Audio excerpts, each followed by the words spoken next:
Las Vegas, 1973. The stage lights blaze as Elvis Presley steps before a crowd of over 2,000 fans. But halfway through the song, his voice breaks. His eyes freeze on one face in the audience, Priscilla, the woman he once called his forever. What he said next made the entire arena go dead silent. The chandeliers trembled from the roar of 2,200 voices. Cigarette smoke curled into the golden light, the scent of whiskey and velvet perfume filling the air. It was February 13th, 1973, Las Vegas Hilton. Every seat taken, every flashbulb ready to catch a glimpse of the king. Backstage, Elvis stood before the mirror. His jumpsuit shimmered, white with sapphire stones that glinted like tiny stars. He inhaled deeply, the kind of breath that carried both nerves and nostalgia. Beside him, his guitarist James Burton adjusted his strap and whispered, "You ready, E?" Elvis smiled faintly. "Always am, brother, always am." But his eyes betrayed a flicker of weariness. Fame had given him everything, and quietly taken just as much. Behind that easy grin was a man who hadn't slept properly in weeks, who carried the ghost of something he never quite let go. The stage manager gave the signal. 30 seconds.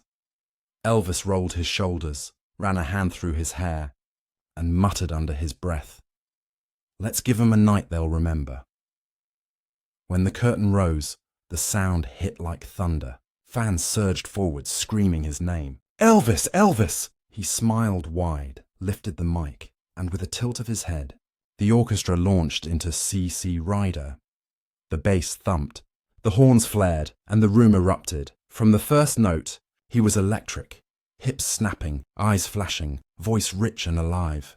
Yet between the songs, there were moments, tiny pauses, where his gaze seemed to wander past the lights, searching. As he moved into Suspicious Minds, something inside him softened. It wasn't the crowd he was singing to, it was someone else. Someone who once sat across from him at Graceland with their daughter between them, laughing over burnt pancakes. The crowd clapped in perfect rhythm, a sea of glittering excitement, but he barely noticed. Every lyric pulled a memory to the surface. The feel of her perfume, the echo of her goodbye. Mid-song, he turned his head toward the front rows. Flashbulbs burst, and then his voice caught, just for a heartbeat. A face, a familiar silhouette. He blinked. Could it be? The moment passed, but his rhythm faltered. The drummer looked up, confused. James Burton kept the riff going, eyes flicking to Elvis for a cue. He smiled again, professional, collected, but his hands trembled just slightly as he reached for his water glass. The king of rock and roll, suddenly unsure of the next line. Behind the music and lights, a question whispered in his chest. What if some songs never really end? The crowd cheered as he raised his hand to thank them, his grin returning. But that flicker of recognition refused to fade, and somewhere out there, in the golden glow of the Hilton stage lights, a pair of eyes was watching him too. The night had only just begun. In the next moment, he would realize who she was, and nothing about this concert would ever be the same again. The lights shimmered across the showroom like gold dust. The Hilton crowd leaned forward as Elvis began the next number, "The Wonder of You." It was one of his most beloved songs, a tribute to devotion and gratitude. But that night, every word seemed to land heavier than usual, like a confession. Halfway through the verse, his gaze swept the front rows, rows of sequined dresses, beaming smiles, waving hands. Then it happened, a pause, barely a second long, but it rippled through him like a shock. There, 3 rows deep, aisle seat, Priscilla Presley. Her hair framed her face the same way it had in 1967, the night they married in that quiet Vegas chapel. Time had changed them both, but her eyes were still the same, blue-grey, steady, unreadable. He froze for a fraction of a beat. The microphone dipped slightly. The orchestra looked up. His lips parted, but no sound came out. For an artist who'd conquered every stage in America, this was the one moment that stripped him bare. James Burton caught it instantly. He stepped closer, improvising a blues lick to buy him a second. The crowd didn't notice, but Elvis did. His heart pounded against his chest. What was she doing here? After all the years, the distance, the heartbreak. Why tonight? The flashbacks hit like lightning. Germany, when she was just the shy girl on bass. The Graceland mornings filled with laughter. The day she walked away, carrying the weight of what they'd both lost. He swallowed hard and forced himself to keep singing. But his voice had changed. It wasn't the smooth golden tone the world knew. It trembled, it broke, it sounded human. The audience could feel something shift. The front rows leaned in, unsure what they were witnessing. Even the casino's background hum seemed to fade. Was this part of the act? Or were they watching a man caught between the past and the present? He adjusted the mic, his eyes never leaving her. Sometimes, he said quietly mid-song, a song finds the person it was written for. The line wasn't rehearsed. It wasn't in the set list. The orchestra hesitated, but kept going, following his lead. Priscilla's expression softened. Her lips parted, but she didn't speak. She just stared, tears welling beneath the stage lights. The years between them seemed to dissolve in that instant. From the side curtain, Colonel Tom Parker stepped forward, signaling the conductor to wrap it up, but no one dared interrupt. Even he knew this wasn't the kind of moment you could script. Elvis lowered his voice to a whisper on the final lyric. That's the wonder of you. The note hung in the air, fragile and trembling. Then silence. Total, perfect silence. For the first time that night, Las Vegas forgot how to breathe. He stood there, motionless, the microphone trembling slightly in his hand. His mind raced. Should he walk off stage, speak, pretend nothing happened? But his heart, the same heart that had carried the weight of a legend, was louder than the crowd ever could be. He took one step closer to the edge of the stage, eyes fixed on hers, and softly, into the mic, he said words that would change everything. Ladies and gentlemen, sometimes the heart remembers more than the mind wants to. The room went dead silent. The audience didn't cheer. They felt. A camera flash went off, capturing that exact second. A photograph that would later appear in a fan magazine, mislabeled as Elvis pausing mid-performance. No one would know the truth. But in that moment, two people did. His eyes stayed locked on hers. The music faded out completely. The next thing he did wasn't in the script, wasn't in the show, and it made history that night. The silence stretched across the Hilton showroom like a held breath. You could hear the faint hum of the amplifiers, the rustle of sequins as fans leaned forward. For a man whose entire life was measured in applause, that stillness was deafening. Elvis adjusted his mic stand. His hand trembled ever so slightly, a motion hidden from most of the crowd, but not from those closest to the stage. His band waited, frozen in confusion. Even Glenn Hardin, the pianist who'd followed him through hundreds of shows, looked unsure whether to play the next cue. Then Elvis spoke again, calm, deliberate, and quiet enough that every person in that vast room leaned in to catch each word. Sometimes, when you sing long enough, you forget who you were singing to in the first place. Gasps rippled through the front rows. Colonel Parker stiffened near the curtain, his cigar burning low between his fingers. He knew this wasn't in the program. Elvis wasn't supposed to talk. He was supposed to entertain. But something inside the man on stage had shifted.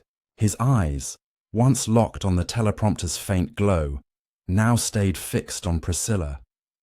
She didn't move, didn't blink. The tension was magnetic. Then came the moment that stopped the show. Elvis reached up, removed his diamond-studded scarf, his trademark, and held it in his hand for a long second. He looked at it as if weighing what it symbolized. Fame, loyalty, love, exhaustion. He walked to the very edge of the stage, bent slightly, and offered it to her. Not tossed into the crowd like usual, not thrown to adoring fans, but handed gently, personally. The audience gasped. Cameras flashed like lightning. Elvis smiled, a faint curve of the lips, and said softly into the mic, "This one ain't for sale. It's a memory. For a heartbeat, time froze. The band's instruments hung silent. The audience, thousands strong, were too stunned to clap. All they could do was watch. Even Parker didn't stop it. Maybe he knew better than to challenge a man having his truest moment on stage. Inside the orchestra pit, Ronnie Tutt, his drummer, whispered to the trumpet section, "Stay cool. Let him speak." Elvis turned back toward the crowd. His face was flushed, a bead of sweat rolling down his cheek under the blinding stage lights. Then, in a low, aching voice, he added, "We all got that one person we never really stopped singing to. You know who yours is." The words hit the audience like a wave. In that single confession, he had turned a concert into a mirror, each fan seeing their own lost love, their own silence, reflected back. A woman in the fifth row began to cry openly. A man beside her put his arm around her shoulders. The show had become something else entirely. Elvis gestured gently for the band to begin again. But this time, he didn't follow the set list. He motioned for a slow G chord. James Burton, understanding instantly, began to strum. The king was about to go off script. What would you do if the person who once held your heart suddenly appeared before you, watching, listening, waiting for something unsaid? Would you stay silent, or risk everything to speak? He stepped closer to the edge, guitar in hand.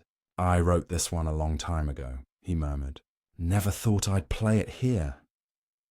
The band quieted. The lights dimmed to a soft amber hue. Then he began a melody the world had never heard. Fragile, raw, filled with trembling truth. It wasn't for radio or cameras or the record label. It was for her. Each lyric was a confession, each pause, a breath he'd been holding for years. The crowd swayed in silence, afraid even to move.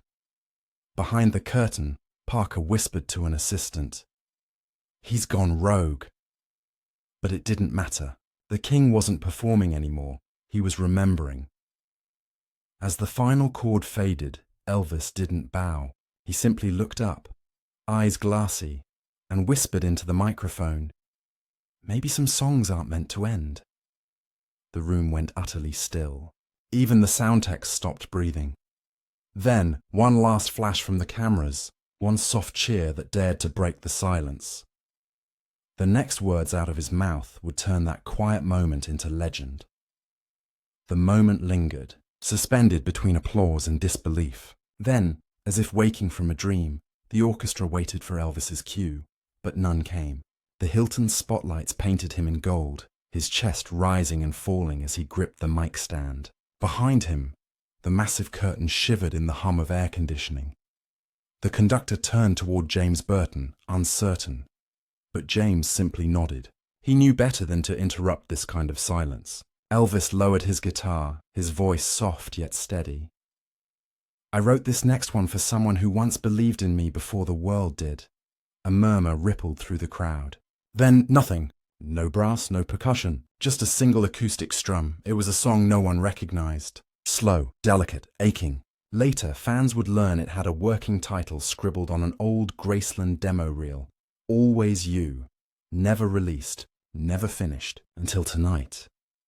As he sang, his voice trembled, not from weakness, but honesty. The melody carried like smoke over the crowd, gentle but heavy with meaning. You could almost feel him revisiting every chapter of their story. The laughter in the kitchen, the quiet drives back to Memphis, the way she looked at him when no one else was watching. Priscilla's hands were clasped in her lap, trembling. Around her, people wept silently. Some held hands, some simply closed their eyes. For that one song, Vegas didn't exist. No flashing lights, no slot machines ringing outside. Just a man and the woman he never stopped loving. Behind the curtain, Colonel Parker fumed, whispering to an assistant, "He's wasting time. He's burning through the set." But even he couldn't look away. For all his scheming, Parker understood one thing about Elvis. When he sang from the heart, the world stopped turning. Halfway through the song, Elvis looked down at the floor, then back at her and smiled. A small, tired smile that said everything words couldn't. "You never really leave the people who knew you before you became someone else," he murmured between verses. It wasn't rehearsed. It wasn't showmanship. It was confession. A single tear fell down his cheek, catching the stage light as it dropped. The cameras didn't catch it, but the audience did. The image of the king, flawless, untouchable, cracking open like that, left thousands stunned. For the first time in years, Elvis Presley wasn't performing. He was praying. He closed the song with a whisper instead of a note, stepping back as the final chord faded into silence. No ovation, no encore shout. The crowd stayed completely still, as if afraid to shatter something sacred. Then he took 2 slow steps toward the stage's edge, leaned into the mic and said, "No matter what happened, you'll always be family to me." The words hit like thunder wrapped in velvet. Priscilla rose from her seat. Her hands covered her mouth, tears spilling freely now. And then, just before sitting back down, she mouthed back the words, "You too." That's when the crowd broke. Not in cheers, but sobs. The Hilton, usually bursting with noise, was now a sea of shaking shoulders and trembling hands. Elvis turned away from the spotlight, eyes glistening, and whispered to James Burton, "That one was for her." Have you ever felt a moment so honest it almost hurt to witness? The kind of truth that feels too fragile for applause. Backstage, his sound technician Bill Porter leaned toward the mixing desk. "Keep that reel running," Elvis said quietly, wrapping a towel around his neck. "Save it for Lisa." That reel would vanish for decades, and when it resurfaced, it would rewrite everything fans thought they knew about the King's final years. The echo of that final line, "You'll always be family to me," hung in the air long after the lights dimmed. No one moved. It was as though the Hilton itself had forgotten how to breathe. Elvis stepped back, the weight of years slipping from his shoulders with each quiet heartbeat.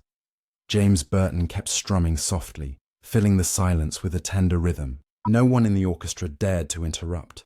The crowd, 2,200 strong, sat in complete stillness. For the first time in Las Vegas history, a performer didn't need applause to command attention. He had earned something far rarer: reverence.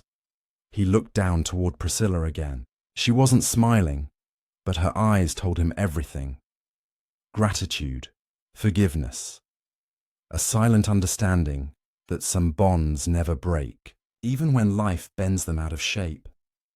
He picked up his scarf from the stage floor and folded it neatly, almost like a ritual. Then, in a move no one expected, he turned and handed it to a young usher at the edge of the crowd. "Make sure she gets this after the show," he whispered. The boy nodded, wide-eyed. That gesture, simple, human, unguarded, was the purest version of Elvis anyone would ever see. For years, people had called him the King, but in that moment, he wasn't royalty. He was a man trying to make peace with his own story. The orchestra shifted, ready for the next number, but he lifted a hand. "Let's hold on a minute," he said softly. "Sometimes, you gotta let silence say what words can't." A hush rolled across the audience. Even the camera crew froze. He took a deep breath and began softly humming the melody of "Can't Help Falling in Love." The crowd recognized it instantly, one of his oldest, most romantic songs. But this version wasn't polished. It was raw, half-spoken, half-sung, every note trembling with truth. "Take my hand. Take my whole life too." He didn't finish the verse. Instead, he stepped back, nodded toward the audience, and whispered, "You already did."